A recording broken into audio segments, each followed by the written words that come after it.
আসসালামু আলাইকুম। একটা খুবই ইম্পর্ট্যান্ট একটা জিনিস নিয়ে আপনাদের সাথে আজকে আলোচনা করব। সেটা হচ্ছে বর্তমানের এই ফাস্ট পেসড যুগে কারা আসলে সার্ভাইভ করবে। আই মিন, ধরেন এখন এরকম একটা যুগ আসছে যে একটা স্কিল আপনি শিখবেন, দেখবেন যে 6 মাস পরে সেটা নাই। আই মিন, একদম কমপ্লিটলি নতুন কিছু একটা আসছে।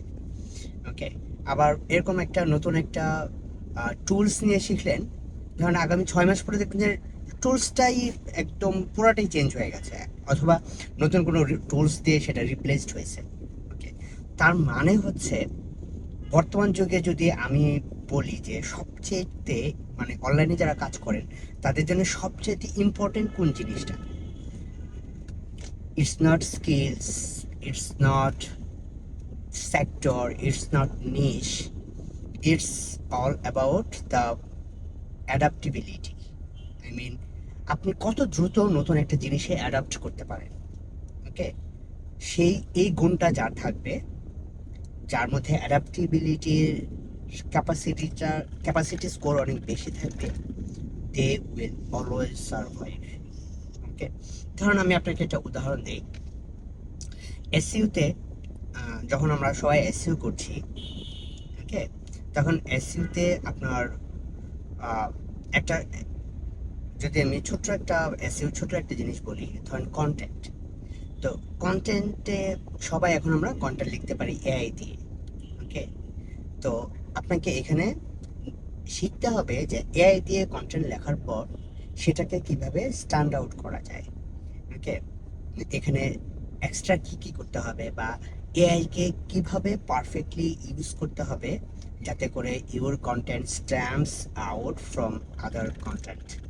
ওকে, তার মানে হচ্ছে নতুন একটা জিনিস আসবে, সেটাকে অ্যাডাপ্ট করে নিতে হবে, সেটাকে ইউজ করতে জানতে হবে, সেটাকে ইউজ করে এক্সিস্টিং যে কোয়ালিটি বার আছে সেই বারটাকে যদি আপনি ইমপ্রুভ করতে পারেন, that's the adaptive nature you should have right now. আবার ধরেন কোন একটা টুলস আমরা ইউজ করতাম, ধরেন ফটোশপ। ওকে, তো ধরেন বা ফাইনাল কাট প্রো। তো এখন রিসেন্টলি ধরেন ক্যাপকাট আসছে। ক্যাপকাট যেটা করে ফটো, ফাইনাল কাট প্রো এর 90% কাজ সে করে দেয়, and in way better way, in more easiest way ever.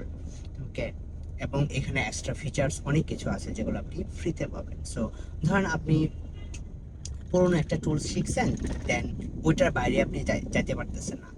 এতে যেই সমস্যাটা হবে সেটা হচ্ছে যে নতুন যেই এফেক্টসগুলা, নতুন যেই ট্রানজিশনসগুলা, ট্রানজিশনস এখানে মেটাফোর, আমি এটা আপনি সব ইন্ডাস্ট্রিতে প্রযোজ্য। নতুন নতুন যেই জিনিসগুলা আপনার কাছ থেকে the world, the planet world বা ইন্টারনেট ওয়ার্ল্ড ডিজার্ভ করে, সেটা আপনি দিতে পারছেন। আপনি সেই মান্দাতার আমলে পড়ে আছেন, কিন্তু আপনি ডিনাই করতেছেন যে ওকে, এই জিনিসটা আসছে, okay, it will destroy everything, AI will destroy everything, এই নতুন একটা টুল আসছে, this will kill your productivity.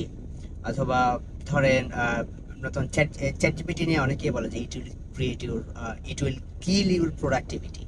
কিন্তু ultimately who will survive at the end of this year or in upcoming year? যারা নতুন যেটা আসছে সেটাকে অ্যাডপ্ট করে এবং সেটাকে তাদের নিজের ওয়ার্কফ্লোতে কাজে লাগায়, এবং এটা নিজের যেই ট্রাডিশনালি আমরা যেভাবে কাজ করি সেটাকে নতুন একটা লেভেলে নিয়ে যাওয়ার জন্য, নতুন যত কিছু আসবে সব কিছুকে যদি আপনি আপনার ওয়ার্কফ্লোতে যুক্ত করতে পারেন, then that will give you the advantages, then this kind of adaptability will help you a lot in the long run. So এই জিনিসটাই আর কি মোটামুটি আজকে আমার বলার ছিল, যে নতুন যা কিছু আসবে না কেন, আপনি যেই ইন্ডাস্ট্রিতেই কাজ করেন না কেন, just adapt. Okay, just don't avoid, okay, don't ignore the new thing, always adapt and try to learn how the adaptive thing or adaptive psychology work on your mind or your body.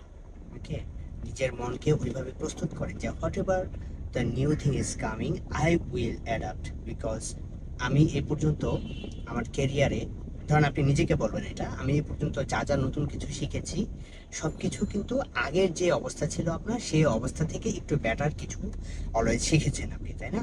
তো সামনে যেটা আসবে সেটা এখনকার চেয়ে definitely better. So আপনি যদি ওই রিজিড মাইন্ড নিয়ে পড়ে থাকেন যে না বা এটা সম্ভবত উইল কিল মাই প্রোডাক্টিভিটি, অথবা এটা মনে হয় 2 মাস পরেই চলে যাবে, আর আর আই মিন এগুলো হচ্ছে নিজেকে নিজেকে একটা আই মিন একটা কমফোর্টেবল জোনে রাখা, যে ওকে আমি এটা পারি, আমি এর বাইরে যাব না, that's my comfort zone. But the thing is, আপনি যদি এই এখনকার যুগে ভালো কিছু করতে চান, I mean if you want to do something different from others, you will always have to adapt. Okay, there is